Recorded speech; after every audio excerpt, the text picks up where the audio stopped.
തിരുവോണപ്പുലരി വന്നു തൃക്കാക്കര നട തുറന്നു കയ്യിലേന്തി ശീരാട്ടി പാലൂട്ടി താരാട്ടാനേ എന്നതവം ചെയ്തനേ സാമജവരഗമന സാധുഹൃത് സാമജവരഗമന സാധുഹൃത് സാരസാബ്ജപാലക മാമലനാടിൻ്റെ മാമാങ്കമായി പൂരമായി പൂവിളിയായി ഭൂമി പെണ്ണിന്നു കല്യാണമായി ഹരേ മനാ തുമി ഗോവിന്ദ മനാ തുമി ഗോപാല മനാ ഹരിനാരായണ ഹരേ മനാ തുമി ഗോവിന്ദ മനാ തുമി രാമ സഹോദരി സാസനി നിന്നി പപ മഗ ഗമ ഗമ പനി മപ ഗമ പനി സാസനി നിന്നി പപ മഗ ഗമ ഗമ പനി മപ ഗമ പനി ഈ പൂവിളിയിൽ മോഹം പൊന്നിൻ മുത്തായി മാറ്റും പൂവയലിൽ നീ വരൂ ഭാഗം വാങ്ങാൻ പൂവിളി പൂവിളി പൊന്നോണമായി നീ വരൂ പൊന്നോണം.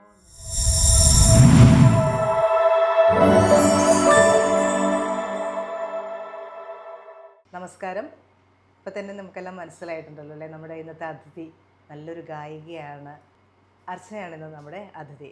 അർച്ചന ഒന്ന് പരിചയപ്പെടുത്താമോ? എൻ്റെ പേര് അർച്ചന. ഞാൻ ആലുവയാണ് എൻ്റെ സ്വദേശം. സ്വന്തം നാട് പെരുമ്പാവൂരാണ്. ആലുവയാണ് ഇപ്പോൾ താമസിക്കുന്നത്. കടുങ്ങല്ലൂർ എന്ന് പറയും.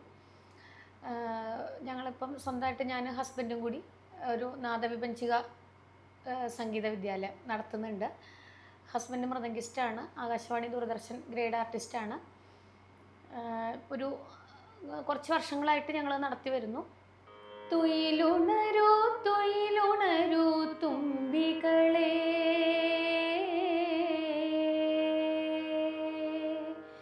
തുമ്പപ്പൂങ്കാട്ടിലെ വീണകളെ തുയിലുണരൂ തുയിലുണരൂ തുമ്പികളെ തുമ്പപ്പൂങ്കാട്ടിലെ വീണകളെ തിരുവോണപ്പുലരി വന്നു തൃക്കാക്കര നട തുറന്നു തിരുവോണപ്പുലരി വന്നു തൃക്കാക്കര നട തുറന്നു കുരവയിട്ടു പാടി വരൂ കുരുവികളെ കുരവയിട്ടു പാടി വരൂ കുരുവികളെ തുയിലുണരൂ തുയിലുണരൂ തുമ്പികളെ തുമ്പപ്പൂങ്കാട്ടിലെ വീണകളെ. അർച്ചന ഇപ്പം എത്ര നാളായി സംഗീതാധ്യാപികയായിട്ട്? ഞാൻ 2010 പാസ് ഔട്ടായി. എറണാകുളം മാരസ് കോളേജിൽ നിന്നാണ് പാസ് ഔട്ടായത്. ആ സമയം മുതൽ ഏകദേശം നമ്മളൊരു സ്കൂൾ ലെവലിൽ ഒരു പഠിപ്പിക്കാനുള്ള രീതിയിൽ മ്യൂസിക് ടീച്ചറായിട്ട് പാർട്ട് ടൈമായിട്ടും പിന്നെ ഫുൾ ടൈമായിട്ടൊക്കെ വർക്ക് ചെയ്യുന്നുണ്ടായിരുന്നു. ഇപ്പോഴും ചെയ്തുകൊണ്ടിരിക്കുന്നു. ഏത് പ്രായം മുതലാണ് അർച്ചന പാട്ട് പാടാൻ തുടങ്ങിയത്? പാട്ട് എനിക്ക് തോന്നുന്നു എൻ്റെ അമ്മ പറഞ്ഞ് കേട്ടത് വെച്ച് ഞാനൊരു 4 വയസ്സിലൊക്കെ എൻ്റെ അച്ഛൻ്റെ അനിയൻ്റെ വൈഫ്, അതായത് ചിറ്റ എന്ന് പറയും. ചിറ്റ സംഗീത അധ്യാപികയാണ്. പെരുമ്പാവൂർ അമൃത വിദ്യാലയത്തിൽ ഒരു 25-26 വർഷത്തോളം അധ്യാപികയായിരുന്നു. അപ്പോൾ ചിറ്റ കല്യാണം കഴിഞ്ഞ് വരുന്ന സമയത്ത് ഞാനുണ്ട്. അപ്പോൾ ആ ടൈമിൽ ചിറ്റ കുട്ടികളെ പഠിപ്പിക്കുമ്പോൾ ഞാൻ അവരുടെ കൂടെ ഇരുന്ന് പാടും. ആ കീർത്തനങ്ങളൊക്കെ പാടാറുണ്ടെന്നാണ് അവർ പറയാറ്. അതിൻ്റെ അന്ന് കാസറ്റാണല്ലോ, അപ്പോൾ കാസറ്റിൽ അതെല്ലാം ഇപ്പോഴും ഇരിക്കുന്നുണ്ട്. അന്ന് ടേപ്പിലിട്ടിട്ട് കേൾക്കുന്ന റെക്കോർഡ് ചെയ്ത് അതിപ്പോഴും ഉണ്ട്. അത് CD ഒക്കെ ആക്കി വെച്ചിട്ടുണ്ട്. അപ്പം ഞാനത് കാൽക്കുലേറ്റ് ചെയ്തതിൽ സമയം മുതലുണ്ട്. പിന്നെ പാട്ടിനോട് അത് കഴിഞ്ഞ് പിന്നെ ചിറ്റയുടെ അടുത്തിരുന്ന് കുട്ടികളെ പഠിപ്പിക്കുമ്പോൾ അങ്ങനെ ഞാൻ അവിടെ ഇരുന്ന് കേൾക്കും. അങ്ങനെ ഇരുന്ന് പഠിക്കലല്ല, ആ സമയത്തൊക്കെ കേട്ട് കേട്ട് പഠിക്കും. പാട്ടുകാരങ്ങനെയാണല്ലോ, കേട്ട് കേട്ട് കേട്ട് കേട്ട് പഠിക്കാം. പഠിക്കും. പിന്നെ ഒരു 10-12 ആ സമയം മുതൽ ബേസിക് ലെസൺസ് നമുക്ക് ഓൾമോസ്റ്റ് അറിയാം. അതായത് ഓർഡർ ഒന്നും അറിയില്ലെങ്കിലും അവർ പഠിപ്പിക്കുന്ന കേട്ട് നമുക്ക് ഇന്നത് പാടുക എന്ന് പറഞ്ഞ് തുടങ്ങി തന്നാൽ നമുക്കത് പാടും അങ്ങനെ. പിന്നെ അത് കഴിഞ്ഞിട്ട് ചിറ്റയുടെ അടുത്ത് തന്നെയാണ്, ചിറ്റയാണ് ആദ്യ ഗുരു.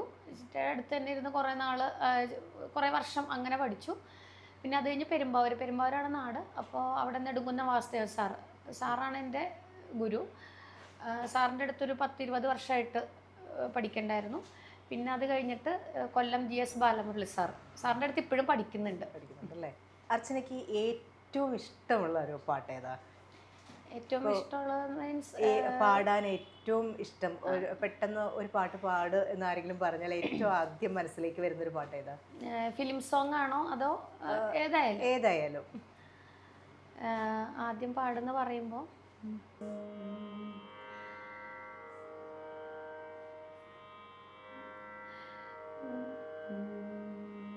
പുലർകാല സുന്ദര സ്വപ്നത്തിൽ ഞാനൊരു പൂമ്പാറ്റയായിന്നു മാറി. മണ്ണിലും വിണ്ണിലും പൂവിലും പുല്ലിലും വർണ്ണച്ചിറകുമായി പാറി. പുലർകാല സുന്ദര സ്വപ്നത്തിൽ ഞാനൊരു പൂമ്പാറ്റയായിന്നു മാറി. എല്ലാവരുടെയും ഒരു ഫേവറേറ്റ് സോങ് ആണ്. അത് ഒത്തിരി അത് പാടാത്ത ആളുകൾ ഉണ്ടാവില്ല, പ്രത്യേകിച്ച് പെൺകുട്ടികൾ. ഏറ്റവും ഇഷ്ടപ്പെട്ടൊരു പാട്ട്. നമ്മൾ സ്കൂളിലൊക്കെ വെച്ച് മത്സരങ്ങളിലൊക്കെ പങ്കെടുക്കുമല്ലോ, ആ സമയത്ത് ലളിതഗാനങ്ങളല്ലേ പാടുന്നത്? ലളിതഗാനങ്ങളൊക്കെ കൂടുതലും എങ്ങനെയുള്ള മത്സരങ്ങളിലൊക്കെ പങ്കെടുത്തിട്ടുള്ളത്? ഞാൻ ആക്ച്വലി കാലടി ചെങ്ങലാണ് പഠിച്ചത്. 5 മുതൽ 10 വരെ. 1 തൊട്ട് 4 വരെ എൻ്റെ നാട് തോട്ടുവ എന്ന് പറയും, പ്രോപ്പർ പ്ലേസ് കോടനാട് അടുത്ത്. അപ്പോൾ അവിടെ ഒരു CBSE സ്കൂള് ബസേലിയസ് ഓർഗൻ, അവിടെയാണ് 1 to 4. അപ്പോൾ അവിടെ എൻ്റെ ഈ ചിറ്റ തന്നെയാണ് ആദ്യം എന്നെ ലൈറ്റ് മ്യൂസിക്കിന് കയറ്റിയത്. എനിക്ക് തോന്നുന്നു ഒരു 2-ലോ 3-ലോ പഠിക്കുന്ന സമയത്ത് ഒരു പാട്ട് പഠിപ്പിച്ച് കയറ്റി. അന്ന് ഞാൻ പാടുമല്ലോ എന്ന് എനിക്കറിയില്ല. പാടി കഴിഞ്ഞ് പ്രൈസൊക്കെ കിട്ടി. അങ്ങനെ പാടി ഫസ്റ്റ് കിട്ടി. പിന്നെ അത് കഴിഞ്ഞിട്ട് 5ാം ക്ലാസ് മുതൽ ഞാൻ സ്കൂളിൽ, ഇവിടെ ചെങ്ങൽ സ്കൂളിൽ, സെൻറ്റ് ജോസഫ് സ്കൂളിൽ വന്നു കഴിഞ്ഞപ്പോൾ മ്യൂസിക് ടീച്ചർ ലൂസി ടീച്ചറായിരുന്നു. ലൂസി എന്ന് പറഞ്ഞ ടീച്ചറായിരുന്നു. അപ്പോൾ ടീച്ചർ ഇങ്ങനെ പാടാൻ ഇഷ്ടമുള്ളവർ മ്യൂസിക്കിൻ്റെ പീരീഡ് വന്നിട്ട് നമ്മളോട് പറയും. ടീച്ചർ ക്ലാസ്സിൽ വന്നു കഴിയുമ്പോൾ നമ്മൾ പറയുമല്ലോ, ഇഷ്ടമുള്ളവർക്ക് പാടാം, അല്ലെങ്കിൽ ആരൊക്കെ പാടും, പാട്ടിന് ഇഷ്ടമുള്ളവർ എഴുന്നേറ്റ് നിൽക്കുന്ന പറയുമ്പോൾ അങ്ങനെ ചെന്നിട്ട് ഇങ്ങനെ പാടിയപ്പോൾ ടീച്ചറിന് എന്തോ അന്ന് ഇഷ്ടപ്പെട്ടു. അങ്ങനെ പിന്നെ അന്ന് മുതൽ 10ാം ക്ലാസ് വരെ സ്കൂളിലെ ഗ്രൂപ്പ് ഐറ്റത്തിനൊക്കെ ഞാൻ ഉണ്ടാവാറുണ്ട്, പങ്കെടുക്കാറുണ്ടല്ലേ. ഗ്രൂപ്പ് സോങ്, പാട്രിയോട്ടിക് സോങ്, അങ്ങനെ ആനുവൽ ഡേ അങ്ങനെയുള്ളതിനൊക്കെ കൊണ്ടുപോകും. ഈ പാട്ട് പാടാനെന്ന് പറഞ്ഞാലേ ആ ഒരു കഴിവെന്ന് പറയുന്നത് ഭയങ്കര വലിയ അനുഗ്രഹം അല്ലേ? ഒരാള് പാടിത്തരിക, അല്ലെങ്കിൽ വെറുതെ ആണെങ്കിലും പാടുക എന്നുള്ളത് ഭയങ്കര ബ്ലെസ്സിങ് ആണ്. നമുക്ക് വേറെ എന്തെങ്കിലുമൊക്കെ നമുക്ക് പഠിച്ചെടുക്കാം കല, പക്ഷെ സംഗീതം നമ്മുടെ ഉള്ളിലുണ്ടെങ്കിലാണ് വരിക അല്ലേ? അർച്ചനയെ സംബന്ധിച്ചിട്ട് ഇപ്പം എന്ന് മുതലാണ് കുട്ടികളെ പഠിപ്പിക്കാൻ തുടങ്ങിയത്, സംഗീതം പഠിപ്പിക്കാൻ തുടങ്ങിയത്? ഞാൻ പഠിപ്പിക്കാൻ തുടങ്ങിയതെന്ന് വെച്ചാൽ ഞാൻ ഏകദേശം ഒരു ഡിഗ്രിക്കൊക്കെ പഠിക്കണ സമയത്ത്, അതായത് ഞാൻ പറഞ്ഞല്ലോ ചിറ്റ അവിടെ ക്ലാസ് എടുക്കുന്നുണ്ട്. ഞങ്ങളുടെ നാട്ടിലൊരു സീനിയർ അധ്യാപികയാണ് ഈ അച്ഛൻ്റെ അനിയൻ്റെ വൈഫ് ചിറ്റ. ഞങ്ങളുടെ രണ്ടുപേരുടെ വീട് തൊട്ട് ചേർന്ന് തന്നെയാണ്. അപ്പോൾ ചിറ്റ അവിടെ അന്ന് കുട്ടികളെ പഠിപ്പിക്കുമ്പോൾ ഒക്കെ നമ്മൾ വെറുതെ അങ്ങോട്ടും ഇങ്ങോട്ടൊക്കെ നടക്കുമ്പോൾ ഇതെല്ലാം ശ്രദ്ധിച്ചുകൊണ്ട് നടക്കും. അങ്ങനെ നമ്മൾ ഒന്ന് പഠിച്ചൊരു കുറച്ചെന്ന് വെച്ചാൽ കുറച്ച് വർഷങ്ങൾ നമ്മൾ പഠിച്ചതുകൊണ്ട് കുറച്ച് കീർത്തനങ്ങളൊക്കെ ആയിക്കഴിഞ്ഞപ്പോൾ ഈ ചിറ്റ ഈ കുട്ടികളെ നമ്മളോട് പഠിപ്പിക്കാൻ പറയും. അതായത് ചിറ്റയ്ക്ക് ഒരുപാട് ബാച്ചുകളുണ്ട്, ഗീത എന്നാണ് ചിറ്റയുടെ പേര്.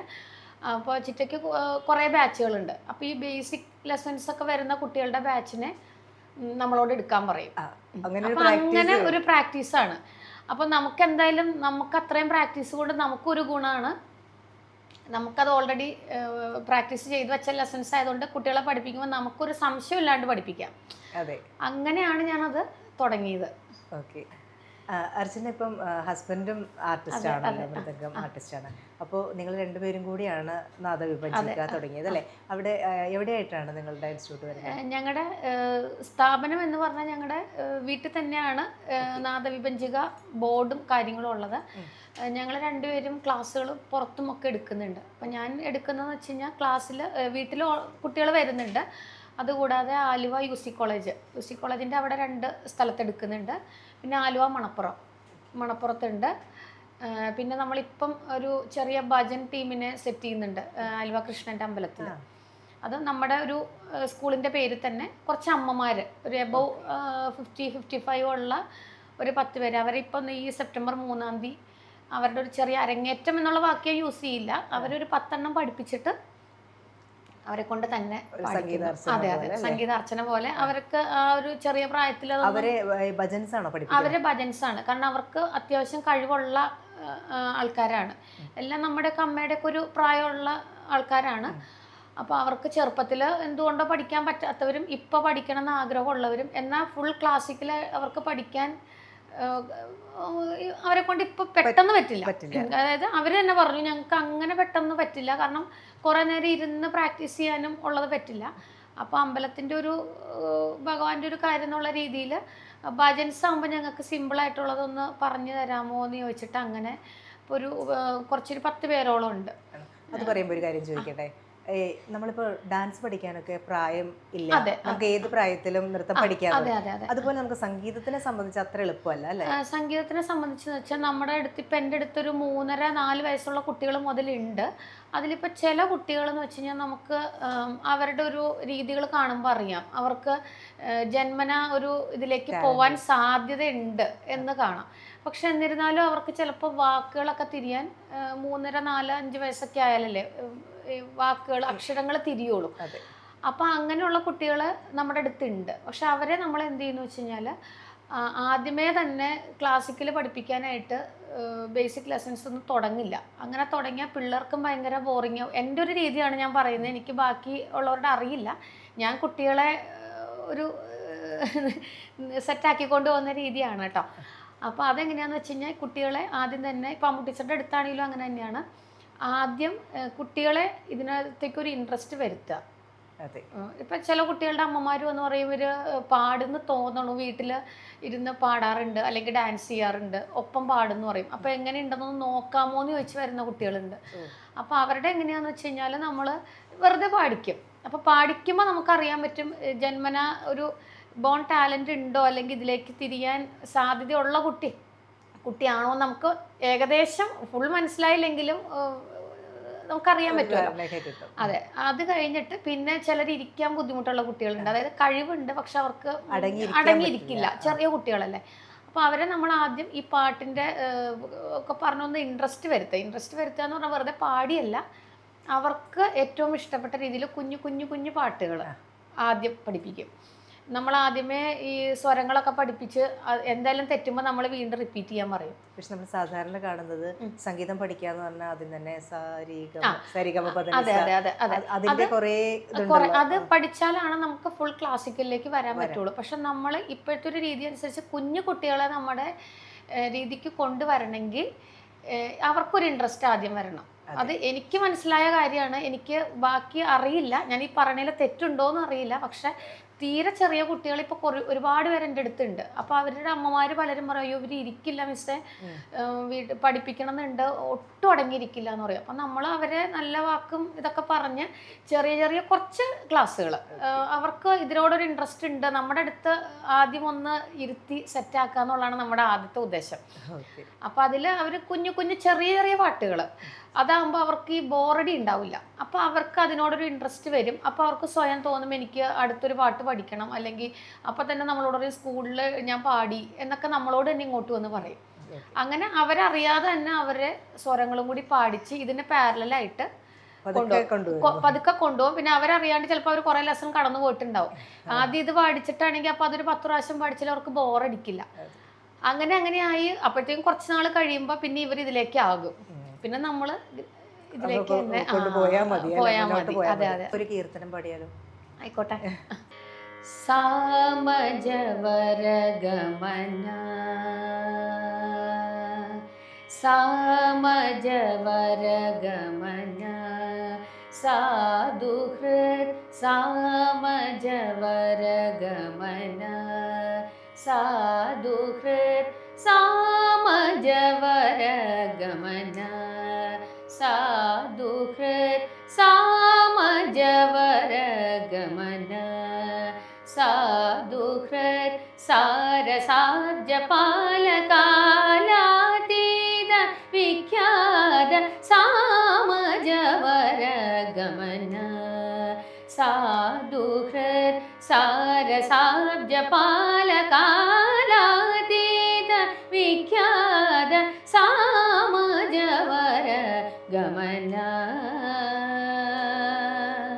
സാമജവരഗമന. എന്ത് രസം. ഇങ്ങനെ ഇപ്പം ആരെങ്കിലുമൊക്കെ പാടുവാണെങ്കിൽ കേട്ടിരുന്ന് നമ്മളങ്ങ് പോകും. ഭയങ്കര. നിങ്ങളുടെ വീട്ടിൽ ഇങ്ങനെയാണോ? എപ്പോഴും പാട്ടൊക്കെയാണോ? വീട്ടില് കുഴപ്പമില്ല, ഹസ്ബൻഡാണ് നിർബന്ധിക്കണത്. എന്നെ പ്രാക്ടീസ് ചെയ്യാൻ നിർബന്ധിക്കണ ആളല്ലേ? കുഞ്ഞു പാടും, മക്കള് പാടും. മൂത്ത ആള് പാടും. അവളും കൂടുതലും ഹസ്ബൻഡിന്റെ അടുത്ത് ഇൻസ്ട്രുമെന്റ് ആണ് അവൾക്ക് താല്പര്യം കൂടുതൽ. മൃദംഗം പഠിക്കുന്നുണ്ട്. പിന്നെ ഗഞ്ചിറ എന്ന് പറയുന്ന ഇൻസ്ട്രുമെന്റ് ഉണ്ട്. അപ്പൊ അത് ചെറിയ ചെറിയ വേദികളിലേക്ക് അവളെ ഒരു പ്രോത്സാഹനം എന്നുള്ള രീതിയിൽ അവളെ കൊണ്ടുപോകാറുണ്ട്. പഠിക്കുന്നുണ്ട്, കൊണ്ടുപോകാറുണ്ട്. ചെറിയ ആൾക്ക് ഇപ്പം 3.5 വയസ്സ്. അവൾക്ക് ഇതിനോടൊരു ഇൻട്രസ്റ്റ് ഉണ്ട്. രണ്ടുപേർക്കും ഉണ്ട്. അതിലെനിക്ക് തോന്നുന്നു കുറച്ചും കൂടി ചെറിയ ആൾക്കുണ്ടെന്ന് തോന്നുന്നു. കാരണം ഞാൻ ഈ ക്ലാസ് എടുക്കാൻ പോകുന്ന എല്ലാ സ്ഥലത്തും കുഞ്ഞിനെ കൊണ്ടാ പോവാറ്. അപ്പോൾ അതിൽ എല്ലാവരുടെയും കേട്ട് എല്ലാത്തിൻ്റെയും ഓരോ വരി അർച്ചന കേട്ട് പഠിച്ചതുപോലെ കുഞ്ഞു കേട്ട് പഠിക്കുന്നുണ്ട് എന്നാണ് എൻ്റെ ഒരു ഇത്. ഏത് ചോദിച്ചാലും ഒരു 2 വരി അവള് പാടുണ്ട്. അപ്പൊ ഒരു ഇൻട്രസ്റ്റ് ഉണ്ട്. ഇനി എങ്ങനെയാവും അറിയില്ല. അല്ല, സംഗീതത്തിന് വേണ്ട അറിവുകൾ നമുക്ക് വീട്ടിൽ നിന്ന് തന്നെ കിട്ടുന്നുണ്ടല്ലോ. അത് നമ്മൾ അറിയാതെ തന്നെ പകർന്നു കൊടുക്കുന്നുണ്ടാവും. അത് കുഞ്ഞിലത് ഒരു വലിയൊരു ഇൻവെസ്റ്റ്മെന്റ് ആയിട്ട് വരും. ഇപ്പൊ നാദവിഭജിക എന്ന് പറയുന്ന സ്ഥാപനത്തിൽ കുട്ടികളെ പഠിപ്പിക്കുന്നുണ്ട്. പിന്നെ പല സ്ഥലത്തും ഗസ്റ്റ് ആയിട്ട് പോയി പഠിപ്പിക്കുന്നുണ്ട് അല്ലേ? അതുകൂടാതെ ഓൺലൈൻ ക്ലാസ്സുകളുണ്ടോ? ഓൺലൈൻ ക്ലാസ് ഉണ്ട്. സംഗീതത്തിൽ ഈ ഓൺലൈൻ ക്ലാസ് എന്ന് പറയുന്നത് പ്രാവർത്തികമാണോ? പ്രാവർത്തികമാണ്. അത് സംഗീതത്തിനും പ്രാവർത്തികമാണ്. അതുപോലെ തന്നെ ഞാനിപ്പോൾ പറഞ്ഞുകൊണ്ട് പറയാണ്, നമ്മുടെ ഇൻസ്ട്രുമെന്റ്സിനും പ്രാവർത്തികമാണ്. കാരണം ഇപ്പം സംഗീതത്തിൽ ഞാൻ പഠിപ്പിക്കുന്നുണ്ട്. അത് കോവിഡ് മുതലാണ് ശരിക്കും നമ്മുടെ എല്ലാം ഓൺലൈനും സ്റ്റാർട്ട് ചെയ്തത്. അപ്പോൾ ആ ഒരു ടൈമിൽ എല്ലാവരും എന്തെങ്കിലും പഠിക്കണം എന്നുള്ളൊരു ഇതിലിരിക്കുന്ന സമയത്ത് നമ്മൾ ഓൺലൈൻ ക്ലാസ്സുകൾ തുടങ്ങി. കാരണം നമുക്ക് നമ്മുടെ തന്നെ പോയി പഠിപ്പിക്കുന്ന സ്ഥലങ്ങളിൽ പറ്റാത്തത് നമ്മൾ ഓൺലൈൻ ക്ലാസ് ആക്കി. അന്നാണല്ലോ എല്ലാം സ്കൂളിലെ വരെ ഓൺലൈൻ ആയിരുന്നല്ലോ. ഓൺലൈനിൽ പഠിപ്പിക്കാൻ യാതൊരു ബുദ്ധിമുട്ടുമില്ല. കാരണം ഇപ്പോൾ വിദേശത്തുള്ള ക്ലാസ്സുകളുണ്ട്, നമ്മുടെ നാട്ടിൽ തന്നെ ഉണ്ട്. നമുക്ക് ഇൻഡിവിജ്വലി ഓൺലൈൻ പഠിക്കുന്നതിന് ഒരു ബുദ്ധിമുട്ടുമില്ല. നമുക്ക് സ്മൂത്തായിട്ട് പഠിച്ചു പോകാം. പ്രേക്ഷകരോടായിട്ട് പറയാം, അപ്പോൾ അർച്ചന ഓൺലൈനായിട്ടും ക്ലാസ്സുകൾ കൊടുക്കുന്നുണ്ട്. അപ്പോൾ നിങ്ങൾക്ക് സംഗീതത്തിൽ പഠിക്കാൻ താല്പര്യം ഉണ്ടെങ്കിൽ ഇപ്പോൾ വന്ന് പഠിക്കാൻ പറ്റുന്നില്ല, ബുദ്ധിമുട്ടാണ് എന്നൊന്നും കരുതി വിഷമിക്കേണ്ട. കുഞ്ഞുങ്ങളാണെങ്കിലും നമുക്ക് ഇപ്പോൾ ഓൺലൈനിലാണെങ്കിലും ട്രെയിൻ ചെയ്ത് നോക്കുമ്പോൾ അവർക്ക് താല്പര്യം ഉണ്ടോ എന്നൊക്കെ മനസ്സിലാക്കാൻ പറ്റുമല്ലോ. കാരണം ഈ കോവിഡ് മുതൽ എൻ്റെ അടുത്ത് ഓൺലൈൻ മാത്രം പഠിച്ച കുട്ടികളും നമ്മുടെ ആനുവൽ ഡേക്ക് വന്ന് പാടിയിട്ടുണ്ട്. ഇപ്പം റീസെൻ്റ്ലി പാടി അവരിപ്പോഴും കണ്ടിന്യൂ ചെയ്യുന്നുണ്ട്. അല്ല, 1-2 പേർക്ക് അക്കാഡമിക്സിൻ്റെ ഒരു ഇതിലൊന്ന് ബ്രേക്കായി. പക്ഷെ തീരെ ചെറിയ കുട്ടികൾ. കാരണം ആ ടൈമിൽ ചേർന്നപ്പോൾ കുട്ടി ഇപ്പോൾ രാജഗിരി പഠിക്കുകയാണ്. ചേർന്നപ്പോൾ അതിനെന്തോ 3.5 വയസ്സ്, ജസ്റ്റ് LKG-യിലായിട്ടില്ല. പക്ഷെ ബുക്ക് പോലും ഇല്ലാണ്ട് ആ കുട്ടി ഏകദേശം എനിക്ക് തോന്നുന്നു ഒരു 35ഓളം പാട്ടുകൾ ബൈ ഹാർട്ട് ചെയ്തിട്ടുണ്ട്. ഞാൻ പഠിപ്പിച്ചു തന്നെ. ഒരു 4 വർഷം എൻ്റെ അടുത്തുണ്ടായിരുന്നു. ഇപ്പോൾ ഒന്ന് ബ്രേക്കായിട്ട് നിൽക്കുക. കാരണം അവർക്ക് വേറെ കൊണ്ടുവിടാനും അങ്ങനെയുള്ള കുറച്ച് അസൗകര്യം. അപ്പോൾ അത് പഠിക്കാം എന്നുള്ളതിൻ്റെ ഒരു തെളിവാണത്. കാരണം ബുക്ക് പോലും ഇല്ലാതെ അവർക്ക് എന്തായാലും ആ ഒരു പ്രായത്തിൽ നോക്കി വായിക്കാൻ അറിയില്ല. അപ്പം പഠിപ്പിക്കണവർ അതിനനുസരിച്ച് ക്ഷമ വേണം. അതെ, നമ്മൾ ധൃതി പിടിച്ചുകൊണ്ട് കാര്യമില്ല. ഇരിക്കുന്ന കുട്ടി എങ്ങനെയാണോ ആ രീതിയിൽ തന്നെ നമ്മൾ നിന്നാലാണ് ഇതെല്ലാം വിജയിക്കുള്ളൂ. അത് എനിക്ക് തോന്നിയൊരു കാര്യമാണ്. കാരണം നമുക്ക് ഒരു വരി തന്നെ ചിലപ്പോൾ ഒരു 10ഓ 15ഓ പ്രാവശ്യം പറഞ്ഞു കൊടുക്കേണ്ടി വരും. അതിൻ്റെ അക്ഷരങ്ങൾ ആ കുട്ടി ഒക്കെ ചേർന്ന സമയത്ത് അക്ഷരങ്ങൾ തിരിയാത്ത പ്രായമായിരുന്നു. ഇപ്പം അത് എല്ലാം ലൈൻസ് ഒക്കെ കൂട്ടി പാടാനൊന്നും കുഴപ്പമൊന്നുമില്ല. അപ്പോൾ അവർക്ക് സ്കൂളിലേക്ക് വേണ്ട റെസിറ്റേഷൻ ആണെങ്കിലും അല്ലെങ്കിൽ നമ്മുടെ ക്ലാസിക്കലാണെങ്കിലും, ക്ലാസിക്കൽ ഇത്തിരി ആയിട്ടുള്ളൂ പഠിച്ച്. പക്ഷെ അതിനു മുമ്പ് ഈ ഒരു പ്രായത്തിൽ ഞാൻ പറഞ്ഞില്ലേ ചെറിയ ചെറിയ പാട്ടുകൾ. അപ്പം എൻ്റെ അമ്മ തന്നെ പറഞ്ഞിരുന്നു ചെറിയ പാട്ടുകളിൽ കൂടി മതി, അക്ഷരങ്ങൾ തിരിഞ്ഞിട്ടില്ലാന്ന്. അപ്പൊ ഈ യൂത്ത് ഫെസ്റ്റിവൽ ഒക്കെ വരുമ്പോൾ കുട്ടികളെ നമ്മൾ പ്രാക്ടീസ് അങ്ങനെ സ്പെഷ്യൽ ക്ലാസ്സുകൾ കൊടുക്കാറുണ്ട്. ഞാൻ സ്കൂളിൽ പോയി ഐറ്റംസ് മാത്രം ചെയ്യാറുണ്ട്. അതായത് ഇപ്പോൾ ഏതെങ്കിലും ഒരു പാട്രിയോട്ടിക് സോങ് അല്ലെങ്കിൽ ഒരു ഗ്രൂപ്പ് സോങ് എന്ന് പറയുമ്പോൾ അത് നമ്മൾ ആ ഐറ്റം മാത്രമായിട്ട് നമ്മൾ പോയി പഠിപ്പിക്കും. ഇതിപ്പോൾ നമുക്ക് ഓണക്കാലം അല്ലേ, അപ്പോൾ നമുക്കൊരു നല്ലൊരു ഓണത്തിനോടനുബന്ധിച്ചുള്ള ഒരു പാട്ട് പാടിയാലോ? ഈ ഒരു പാട്ടെന്ന് പറയുന്നത് ഞാൻ 6ാം ക്ലാസ്സിൽ പഠിക്കുമ്പോൾ, അതായത് ഇപ്പം ഞാൻ പറഞ്ഞല്ലോ ലൂസി എന്ന് പറഞ്ഞ ടീച്ചർ ഉണ്ടായിരുന്നു എന്ന്. അപ്പം ഞങ്ങൾ സ്കൂളിൽ ഓണത്തിന് അന്നത്തെ ഓണ സെലിബ്രേഷന് ഞങ്ങളെ പഠിപ്പിച്ച പാട്ടാണ് അത്. ഞാൻ വേറെ കുറേ സ്കൂളുകളിൽ പോയി കുട്ടികളെയും അല്ലാതെ തന്നെ കുറച്ച് സീനിയേഴ്സ് ആയിട്ടുള്ള ആൾക്കാരെയൊക്കെ പഠിപ്പിച്ച് അവരൊക്കെ ഒരുപാട് സ്ഥലത്ത് പാടിയൊരു പാട്ടാണ്. അപ്പം അതിൻ്റെ ഒരു 4 വരി ഞാൻ പാടാം. ഓണമായി പൊന്നോണമായി, ഓണമായി പൊന്നോണമായി, മാമലനാടിൻ്റെ മാമാങ്കമായി, പൂരമായി പൂവിളിയായി ഭൂമി പെണ്ണിന്നു കല്യാണമായി, ഓണമായി പൊന്നോണമായി, ഓണമായി പൊന്നോണമായി. അന്നത്തെ സമയത്ത് ടീച്ചർ അത് എങ്ങനെയാണോ ഞങ്ങളെ ഇതുപോലെ തന്നെ ഭയങ്കരമായിട്ട് നല്ലോണം പ്രാക്ടീസ് ചെയ്യിപ്പിക്കും. ഇതെല്ലാം നമ്മുടെ പ്രാക്ടീസിലാണ് കിടക്കുന്നത്. അപ്പം അങ്ങനെ പ്രാക്ടീസ് ചെയ്ത് അതുകൊണ്ടാണോ എന്നറിയില്ല ഇപ്പോഴും ആ ലിറിക്സ് ഒക്കെ നമുക്ക് ഭയങ്കര ബൈഹാർട്ടാണ്. നമ്മൾ നേരത്തെ പറഞ്ഞല്ലോ കുഞ്ഞുങ്ങളെ പഠിപ്പിക്കുക, അപ്പോൾ നമുക്ക് അവർക്ക് ടാലന്റ് ഉണ്ടോ എന്ന് മനസ്സിലാക്കാന്ന്. ഞാൻ ചോദിക്കുന്നത് ഇപ്പോൾ പ്രായമായതിനു ശേഷം ഡാൻസ് പഠിക്കുന്നവരൊക്കെയാണ്. അപ്പോൾ അതുപോലെ ഒരാൾക്കൊരു 40 ഒക്കെ കഴിഞ്ഞു കഴിഞ്ഞാൽ സ്റ്റാർട്ട് ചെയ്യാൻ പറ്റുമോ? അതായത് തുടക്കം സംഗീതം പഠിക്കാൻ തുടങ്ങാൻ പറ്റുമോ?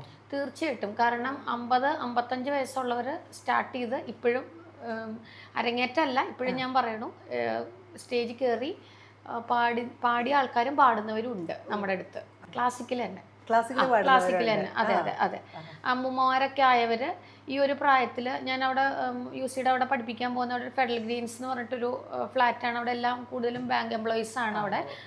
അപ്പോൾ അവിടെ ഇതുപോലെ ഉള്ള ആൾക്കാരുണ്ട്. പിന്നെ അത് കൂടാതെ ഞാൻ പുറത്ത് നമ്മുടെ തന്നെ പഠിപ്പിക്കുന്ന സ്ഥലങ്ങളിൽ എബോ 60 ഒക്കെ ഉണ്ട്. അവരെല്ലാവരും അതാ പറഞ്ഞു, അവർ നമ്മൾ വന്നിങ്ങനെ നമ്മുടെ അടുത്ത് പറയും ഞങ്ങൾക്ക് ആഗ്രഹമുണ്ട്. പലർക്കും ഒരു പ്രശ്നം എന്താണെന്ന് വെച്ച് കഴിഞ്ഞാൽ ഈ ഒരു പ്രായത്തിൽ പഠിച്ച ആൾക്കാരെന്തെങ്കിലും പറയുമോ അല്ലെങ്കിൽ അത് സമൂഹത്തിന്റെ മുമ്പിൽ അവരെ കളിയാക്കുമോ എന്നൊക്കെ ഉള്ളൊരു തെറ്റായ ചിന്താഗതി ഉണ്ട്. പിന്നെ അത് മാത്രമല്ല സംഗീതം നമുക്ക് അങ്ങനെ പഠിച്ചെടുക്കാൻ പറ്റുമോ അല്ലെങ്കിൽ കഴിവുണ്ട് അവർക്ക്, പക്ഷെ അത് ഞാൻ പാടിക്കഴിഞ്ഞാൽ എങ്ങനെ ഇരിക്കും അല്ലെങ്കിൽ എൻ്റെ സൗണ്ടിന് എന്തെങ്കിലും പ്രശ്നമുണ്ടോ എന്നുള്ള ചിന്തയാണ് ഏറ്റവും കൂടുതൽ. അങ്ങനെയുള്ളവരോട് എനിക്ക് പറയാനുള്ളത് അങ്ങനെ യാതൊരു ചിന്തയും വേണ്ട. കാരണം അത് നമുക്ക് ഉറപ്പായിട്ടും ചെയ്യാൻ പറ്റും. അങ്ങനെ ചെയ്ത ആൾക്കാർ ഇപ്പോഴും നമ്മുടെ അടുത്ത് പഠിക്കുന്നുണ്ട്. നമ്മുടെ അടുത്ത് തന്നെ സ്റ്റാർട്ടിങ് ടു തുടങ്ങിയിട്ട് ഇപ്പോഴും കണ്ടിന്യൂ ചെയ്യുന്ന ആൾക്കാരുണ്ട്. അപ്പോൾ അതുകൊണ്ട് അതിന് യാതൊരു ബുദ്ധിമുട്ടും ഇല്ല. നമുക്ക് ബേസിക് ലെസൺസ് നമ്മൾ പഠിക്കുമ്പോൾ അറിയാമല്ലോ, ചിലർക്ക് ജന്മനാ കഴിവുണ്ട്, അവരുടെ സാഹചര്യം കൊണ്ട് പണ്ട് കാലത്ത് പഠിക്കാൻ പറ്റിയിട്ടുണ്ടാവില്ല, സാഹചര്യം ഉണ്ടായിട്ടുണ്ടാവില്ല, അല്ലെങ്കിൽ അവരുടെ ജോലി തിരക്ക് റിട്ടയർ ചെയ്ത് കഴിഞ്ഞിട്ടായിരിക്കും അവർക്ക്. പക്ഷെ ഒരു കുഴപ്പമില്ല, നമുക്ക് പഠിക്കാം. അപ്പോൾ ആരും ഭയപ്പെടണ്ട. സംഗീതമൊക്കെ പഠിക്കാൻ മനസ്സിലാഗ്രഹം ഉണ്ടെങ്കിൽ ധൈര്യമായിട്ട് നിങ്ങൾ ഏത് പ്രായത്തിലാണേലും പഠിക്കാൻ തുടങ്ങാന്നാണ് അർച്ചന പറയുന്നത്. ഇവരെ പഠിപ്പിക്കുന്ന ഭജൻസ് എന്ന് പറഞ്ഞല്ലോ, നമുക്കൊരു ഭജൻ പാടാൻ പറ്റുമോ? പാടാലോ. ഹരേ മനാ തുമി ഗോവിന്ദ മനാ തുമി ഗോപാല മനാ ഹരി നാരായണ. ഹരേ മനാ തുമി ഗോവിന്ദ മനാ തുമി ഗോപാല മനാ ഹരി നാരായണ.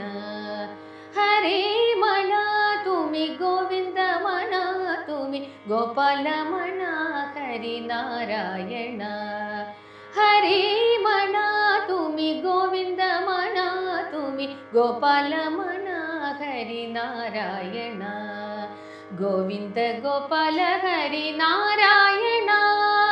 ഗോവിന്ദ ഗോപാല ഹരി നാരായണ. നാരായണ നാരായണ.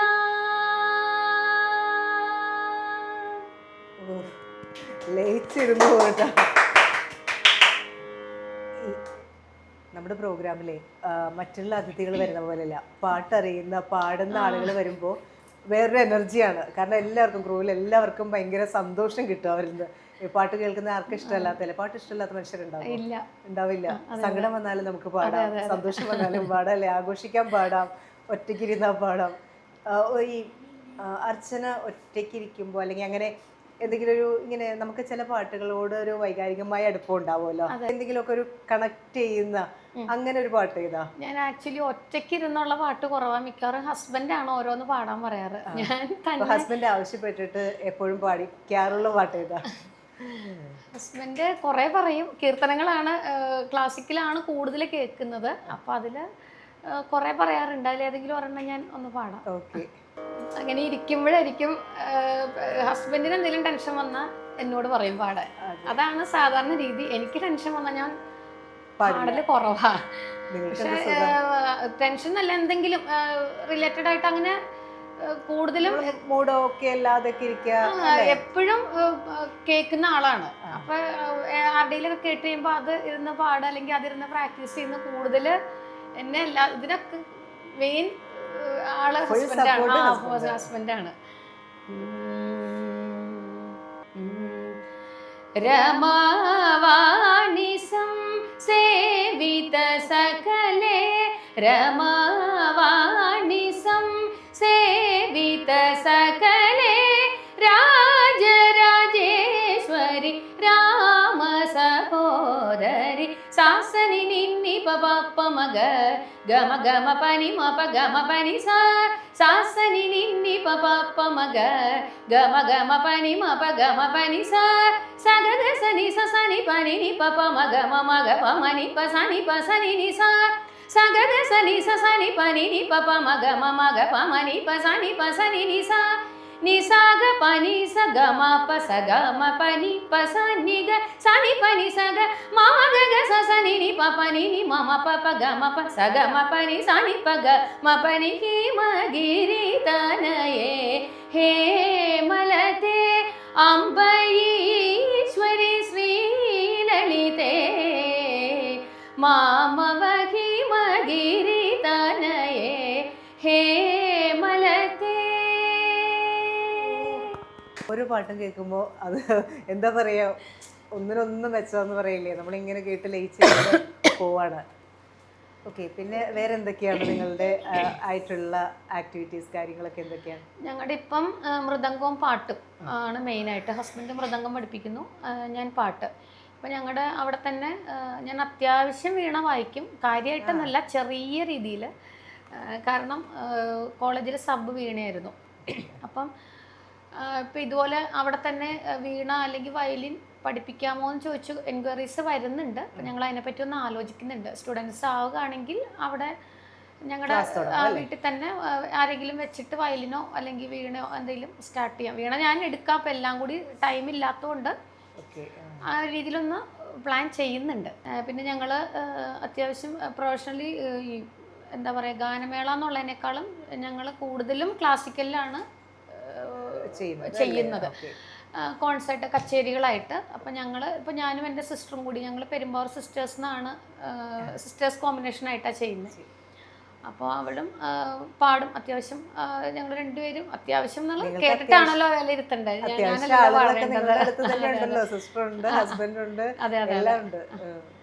അപ്പം അങ്ങനെ അത് ഞങ്ങൾ അത്യാവശ്യം ഒരുവിധം സ്ഥലങ്ങളിലൊക്കെ പോയി ചെയ്യാറുണ്ട്.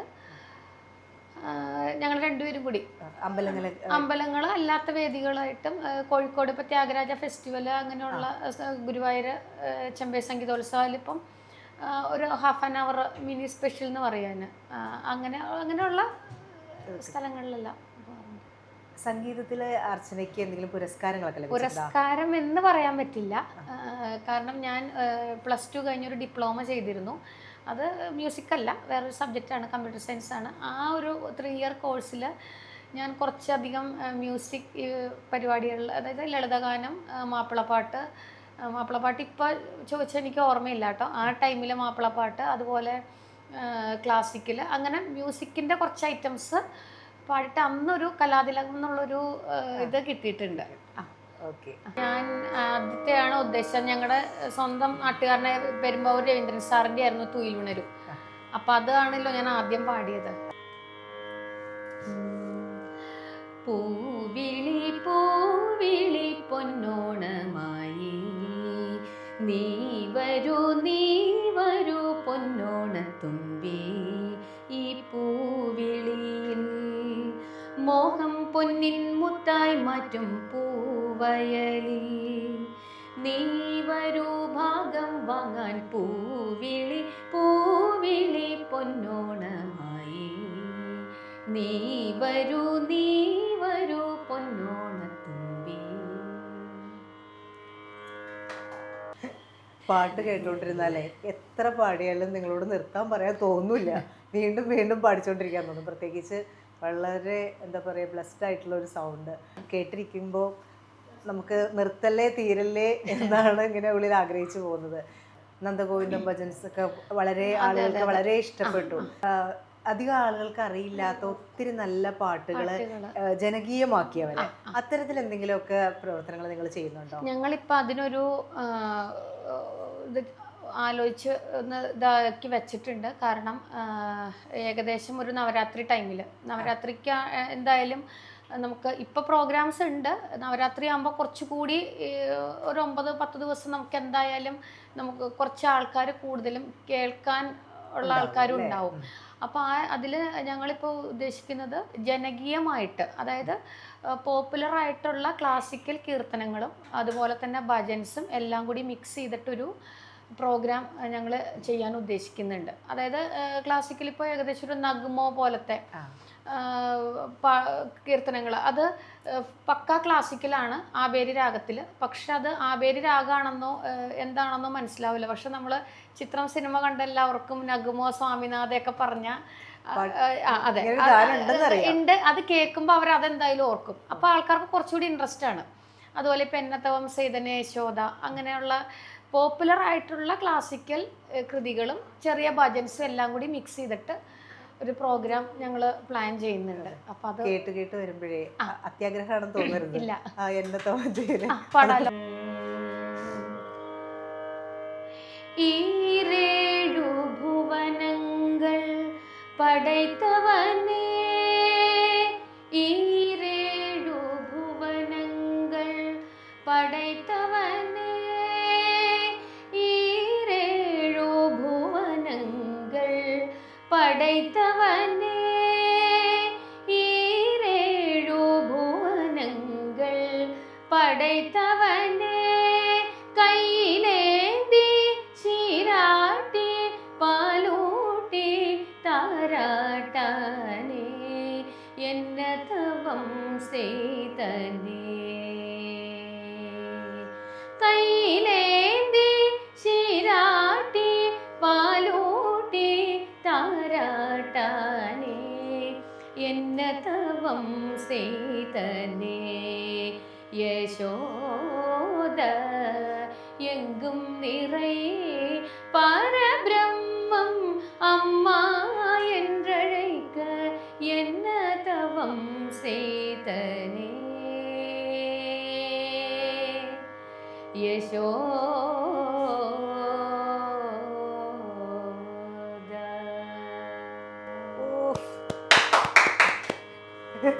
അച്ഛനിങ്ങനെ പാടിക്കൊണ്ടിരിക്കുന്നതുകൊണ്ടേ ഇവിടെ ആരും നിർത്താൻ പറയില്ല. അല്ലെങ്കിൽ ഒരു 25 മിനിറ്റ് ഒക്കെ ആവുമ്പോൾ നമുക്കൊരു സിഗ്നൽ തരും, സമയമായിട്ടുണ്ട്, അപ്പൊ അതൊക്കെ നിർത്തിക്കോളൂ എന്ന് പറയും. ഇത് പാട്ട് കേട്ട് എല്ലാവരും ഇങ്ങനെ ലയിച്ചിരിക്കുകയാണ്. അതുകൊണ്ട് നിർത്താൻ പറയാൻ തോന്നുന്നില്ല. പക്ഷെ എന്തായാലും നമുക്കൊരു സ്റ്റോപ്പ് ഇടണമല്ലോ. അപ്പൊ അതുകൊണ്ട് നമുക്കിനി വീണ്ടും കാണണം, വീണ്ടും ധാരാളം പാട്ടുകളൊക്കെ ആയിട്ട് വരണം. നിങ്ങളുടെ നാദവിഭജികയ്ക്കും എല്ലാ ആശംസകളും നേരുന്നു. എല്ലാ പ്രവർത്തനങ്ങളും നല്ല ഭംഗിയായിട്ട് പോട്ടെ. അപ്പോൾ നല്ലൊരു ഓണം കൂടി ആശംസിക്കുന്നു. നല്ലൊരു ഓണാശംസ. Okay, thank you. Thank U.